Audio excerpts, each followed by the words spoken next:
যার কারণে আব্দুল কাদের জিলানী রাহমাতুল্লাহ আলাইহি বলতেন, जन्नत दोज़ख से या रब्बी क्या करो, आरज़ू है मैं तुझसे देखा करो।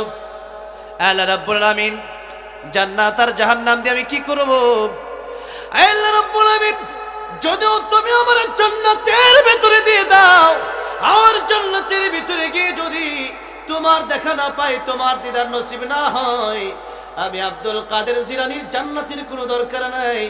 জাহান্নামেও যদি আমি থাকি, তুমি আল্লাহরে যদি একটা নজর দেখতে পারি, আমি আব্দুল কাদের জিলানীর অন্তরে আর কোনো দুঃখ থাকবে না। সুবহানাল্লাহ বলে। জান্নাতে যাওয়ার পরেও আল্লাহ জিজ্ঞাসা করেন, বান্দারা কি দরকার, আর কি চাও? তখন আল্লাহর প্রিয় ওলিরা, উলামায়ে কেরাম, নবীরা বলবে, আল্লাহ রাব্বুল আলামিন কিচ্ছু চাই না, তোমার দিদার চাই, তোমার দেখতে চাই। আল্লাহু আকবার বলেন। আল্লাহ দেখতে চান কি চান না? আল্লাহ সুন্দর কম না বেশি? দুনিয়ার মানুষের সুন্দর দেখে একজন একজন পাগল হয়ে যায়, ঠিক না? আর আল্লাহর সৌন্দর্য কম না বেশি? তোমার সৃষ্টি যদি হয় তো সুন্দর, না জানি তাহলে তুমি কত সুন্দর, কত সুন্দর। দুনিয়া সুন্দর, মানুষ সুন্দর, আসমান সুন্দর, জমিন সুন্দর, সুন্দরে সুন্দরে পাল্লা। জানি না কত সুন্দর তুমি আল্লাহ, জানি না কত সুন্দর তুমি আল্লাহ। পড়েন, জানি না কত সুন্দর তুমি আল্লাহ, জানি না কত সুন্দর। ঝরনা ছুটে চলে একে বেঁকে, পৃথিবীর বুকে কত ছবি একে। নদীর ওই কলতানে, সাগরের গর্জনে, ঢেউয়ে ঢেউয়ে দেয় পাল্লা। জানি না কত সুন্দর তুমি আল্লাহ, জানি না কত সুন্দর। আল্লাহ রাব্বুল আলামিন বললেন, ফামান কানা ইয়ারজু লিকাআ রাব্বিহি ফালইআমাল আমালান সালিহান ওয়ালা ইউশরিক বিইবাদাতি রাব্বিহি আহাদা। দুনিয়ার যে সমস্ত বান্দারা চায় আমি আল্লাহর সাথে মোলাকাত করবে, আমি আল্লাহর সাথে দেখা করবে, তারা যেন ভালো ভালো কাজ করে, আর শিরিক মুক্ত ইবাদত যেন তারা করে। কি মুক্ত ইবাদত? শিরিক মুক্ত। আমাদের দেশে শিরিক কম না বেশি? বাবা পূজা, মাজার পূজা, কবর পূজা আছে না নাই? এগুলো যারা করবে, আল্লাহ বলছেন, মা ইউশরিক বিল্লাহ ফাকাদ হারামাল্লাহু আলাইহিল জান্নাত ওয়া মাওয়াহুন নার। আল্লাহ বলছেন, আমি আল্লাহ তাদের জন্য জান্নাত হারাম করে দিয়েছি, আর জাহান্নাম তাদের জন্য অবধারিত করে দিয়েছি।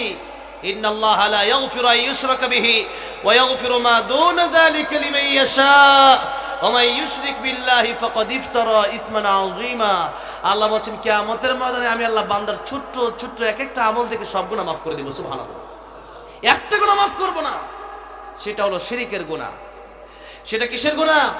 শিরিকের গুনাহ। এইজন্য শিরিক আমরা করব না। রাজি আছেন না নাই? শিরিক করা পৃথিবীতে সবচেয়ে বড় গুনাহ, এর চেয়ে বড় কোনো গুনাহ আর নাই।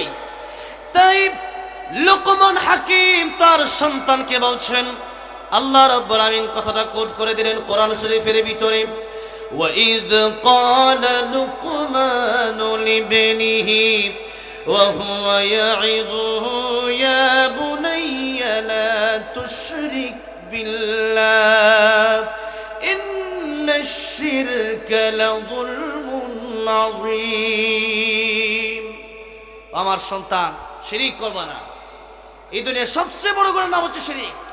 আল্লাহ কোন বলে দুনিয়া হয়ে গেছে, ফায়াকুন হয়ে গেছে। আর এই মানুষের চেহারা আল্লাহ নিজের হাত দিয়ে বানালেন, কুদরতি হাত দিয়ে। আল্লাহু আকবার বলেন। এই কপাল যদি আল্লাহর কুদরতি কদম বাদ দিয়ে অন্য কারো কাছে নত করি, আল্লাহ রাগ করে। একজন স্বামী যখন তার স্ত্রীকে বিয়ে করে, বিয়ে করার পর তার বউ যদি কয় যে তোমারে ভাল লাগে না, আমি আরেক জামাইয়ের কাছে যাব, আমি ওই এলাকার অন্য এক ছেলের সাথে ঘুরতে চাই, 2-3 দিন একটু কক্সবাজার যাইতে চাই, আপনারা কি করবেন? খুশি হবেন? হ্যাঁ নাকি খুশি হবেন? কষ্ট পাবেন কেন? যে আমার স্ত্রী অন্য মানুষের সাথে, অন্য কোনো ছেলের সাথে চলতে পারে না, অন্য কোনো মানুষকে স্বামী রাখতে পারে না। ঠিক তেমনি ভাবে আল্লাহ রাব্বুল আলামিন আমাদেরকে সৃষ্টি করেছেন আর ইবাদতের কথা বলেছেন। আর নামাজের ভিতরে আমরা তিলাওয়াত করি ইয়াকা না'বুদু ওয়া ইয়াকা নাস্তাঈন। আল্লাহ, কেবলমাত্র আমরা আপনার ইবাদত করি আর কেবলমাত্র আপনার কাছে সাহায্য চাই। এখন আপনি যদি ইবাদত করেন আল্লাহর, আবার যদি পীর যেটা বলেছে, যেমন পীর সাহেব, সব পীরের কথা বলছি না, যেমন আজকে যিনি পীর আসছেন উনি একজন হক্কানি পীর, ঠিক না? ঠিক, পীর তো হক্কানি পীর দেশে আছে, ভণ্ড পীর দেশে, যে যেটা যত দামি জিনিস তার নকল তত বেশি। এই জন্য মধুর নকল বেশি, ঠিক না? মধুর নকল বেশি। যেরকম আমাদের দেশের ভিতরে কাঠের নকল আছে, ভেজাল জিনিসের অভাব নাই, যে জিনিসটা ভালো তার নকলটা তত বেশি। তাই এই দেশের ভিতরে ভালো পীর যে নাই তা আছে, কিন্তু খুবই কম। এই জন্য ভালো পীরের কাছে আমাদের যেতে হবে, যাওয়া দরকার। কিন্তু যেই পীর বলে নামাজ লাগে না, যেই পীর বলে আমার সেজদা দাও, সেই পীর যে নিজেই মুশরিক, এতে কোনো সন্দেহ নাই। তাই সেই পীর হচ্ছে তাগুত। আল্লাহ রাব্বুল আলামিন যত নবী রাসূল পৃথিবীতে পাঠিয়েছেন, সমস্ত নবী রাসূলের ব্যাপারে আল্লাহ বলছেন ওয়ালাকাদ বাআসনা ফি কুল্লি উম্মাতির রাসূলান আন ই'বুদুল্লাহা ওয়াজতানিবুত তাগুত। আল্লাহ বললেন, এক নাম্বার কথা হচ্ছে পৃথিবীর মানুষকে সবাই দাওয়াত দিয়েছে যে তোমরা কেবলমাত্র আল্লাহর ইবাদত করো। আর দ্বিতীয় কথা হচ্ছে ওয়াজতানিবুত তাগুত, তাগুত ছেড়ে দাও, তাগুতকে বর্জন করো। তার মানে তাগুত কারা? আল্লাহর কোরআনের আইন বাদ দিয়া, আল্লাহর কোরআন বাদ দিয়া যারা নিজস্ব মতবাদ, যারা নিজস্ব আইন এলাকায়, সমাজে, রাষ্ট্রে কায়েম করতে চায়, অথবা আল্লাহ নিজেকে যারা মনে করে, অথবা আল্লাহর মতো যারা নিজেকে মনে করে, এরা হচ্ছে তাগুত। এর মধ্যে যারা মুশরিক এরাও এক ধরনের তাগুত। তারা চায় আল্লাহর কোরআন বাদ দিয়া নিজেদের মন গড়া কিছু মতবাদ এই দেশে প্রতিষ্ঠা করার জন্য। এই জন্য শিরক যদি মানুষ করে আল্লাহ সবচেয়ে বেশি কষ্ট পায়। আল্লাহ বলছেন কিয়ামতের ময়দানে আমি আমার বান্দাদেরকে ছোট্ট ছোট্ট আমল উসরাই মাফ করব, কিন্তু শিরক মাফ করব না। ভাইরা আমার, বাবাজিরা আমার, যে কথা বলছিলাম, আমাদের রমজানুল মুবারক সামনে আসতেছে, সমাগত শাবান মাস, রমজানুল মুবারক সামনে আসতেছে। রমজানের প্রস্তুতি আমাদের নিতে হবে। রাসূল করিম সাল্লাল্লাহু আলাইহি সাল্লাম শাবান মাসে সবচেয়ে বেশি রোজা রাখতেন। কি রাখতেন? রোজা রাখতেন। উসামা ইবনে যায়েদ রাদিয়াল্লাহু আনহু নবীকে জিজ্ঞেস করেন, ইয়া রাসূলুল্লাহ, ইয়া হাবিবাল্লাহ, বালক সাহাবী, ছোট্ট সাহাবী, আপনি এত রোজা কেন রাখেন? নবীজি, আম্মা জান আয়েশা সিদ্দিকা রাদিয়াল্লাহু আনহা বলেছেন, নবীজি এই মাসে বেশিরভাগ দিন রোজা রাখতেন, ইল্লা কালিলা, অল্প কয়েকদিন ব্যতীত। তো উসামা ইবনে যায়েদ রাদিয়াল্লাহু আনহু বলছেন, ইয়া রাসূলুল্লাহ, এত রোজা আপনি কেন রাখেন? নবীজি বলছেন দুইটা কারণে। কয়টা কারণে? দুইটা কারণে। একটা হচ্ছে যে আমাদের পূর্বে যে মাসটা চলে গেছে, ইন্না ইদ্দাতাশ শুহুরি ইনদাল্লাহি 12 শাহরান ফি কিতাবিল্লাহ ইয়াওমা খালাকাস সামাওয়াতি ওয়াল আরদা মিনহা আরবাআতুন হুরুম। আল্লাহ বলেছেন আকাশ জমিন সৃষ্টির সময় থেকে আমি আল্লাহর গণনায় 12টা মাস রয়েছে। কয়টা মাস? 12 মাসের ভিতরে আল্লাহ 4টা মাসকে স্পেশাল সম্মান দিয়েছেন। তার মধ্যে একটা হচ্ছে রজব। রজব মাস আল্লাহর সম্মানিত মাস। আর রমজানুল মুবারক হচ্ছে শাহরুর রমাদান আল্লাযী উনজিলা ফীহিল কুরআন। রমজানুল মুবারক হচ্ছে শ্রেষ্ঠ মাস, শ্রেষ্ঠ মাস আর সম্মানিত মাস। দুই মাসের মাঝখানে এই মাসকে মানুষ অবহেলা করে, অবহেলিত এই মাসটা। তাই নবীজি বলছেন, উসামা, একটা কারণ হচ্ছে এই মাসটা অবহেলিত। রব্বুল আমিন আমার নিজের হাতেই পুরস্কার দেব। আল্লাহ বলছেন সাওমুলি, রোজা আমি আল্লাহর জন্য। রোজা কেবলমাত্র কার জন্য? আল্লাহর জন্য। আল্লাহ বলেন যাকাতুলি, যাকাতুলি, আল হাজ্জুলি। কারণ নামাজ অনেক সময় দেখা গেছে ভোটের সময় নেতা নামাজ ওযু ছাড়াও নামাজ পড়ে না? পরে কেন? যে ভোট দরকার। আবার অনেক সময় আপনি অনেক গরিজন ব্যক্তি, নামাজের সময় হয়ে গেছে, পড়তে মন চাচ্ছে না, এক জায়গায় গেছেন তো সবাই জোর করে ধরলো, আসেন ভাই নামাজ আসেন, ওযু আসেন না, তার খবরে নামাজ দাঁড়ায় গেলেন। তো এই যে নামাজ মানুষকে দেখানোর জন্য পড়া যায়। আবার যাকাত, যাকাত এটাও আমাদের দেশে লৌকিকতা আছে। যাকাত যে আমাদের দেশে মানুষ দেয়, একটা অনুষ্ঠান করে পরে 1000 লোককে লুঙ্গি দিয়ে শাড়ি দেয়। এই 1000 লোককে যে লুঙ্গি আর শাড়ি দিল, 1000 লুঙ্গি আর শাড়ি এটা কয়েকদিন পরে ছিঁড়ে যায়। বাজারে গিয়ে বলে কি, সবচেয়ে কম দামি শাড়িটা দেন, সবচেয়ে কম দামি লুঙ্গি দেন। এটা আমি নিজে দেখছি এক লোকের কাছে, এক লোকের সাথে মার্কেট করতে গিয়ে দেখলাম। তো এই যে অবস্থা, কেন যে দেখাতে হবে অনেক লোককে জাকাত দিচ্ছে। কেন?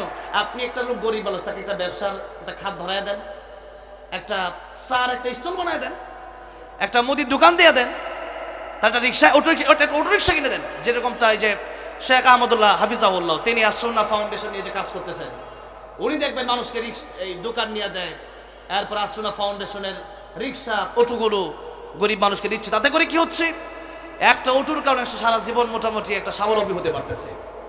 এরকম কিছু ভালো কাজ করেন, একটা ঘর বানায় দেন, একটা মানুষের একটা খাবারের রিজিকের একটা ব্যবস্থা, একটা চেষ্টা আপনি করেন। এটা হচ্ছে গুরুত্বপূর্ণ। মানুষকে দেখানো কাজ যেটা করছেন, এটার জন্য আপনি কিয়ামতের ময়দানে আল্লাহর কাছ থেকে কোনো যাজা পাবেন না, কোনো পরিষ্কৃত হবেন না। কেন? কিয়ামতের ময়দানে নবীজি বলেছেন, কিয়ামতের ময়দানে লোক দেখানো আমল করে জান্নাতে যাবে। নবীজি বলেছেন, কিয়ামতের ময়দানে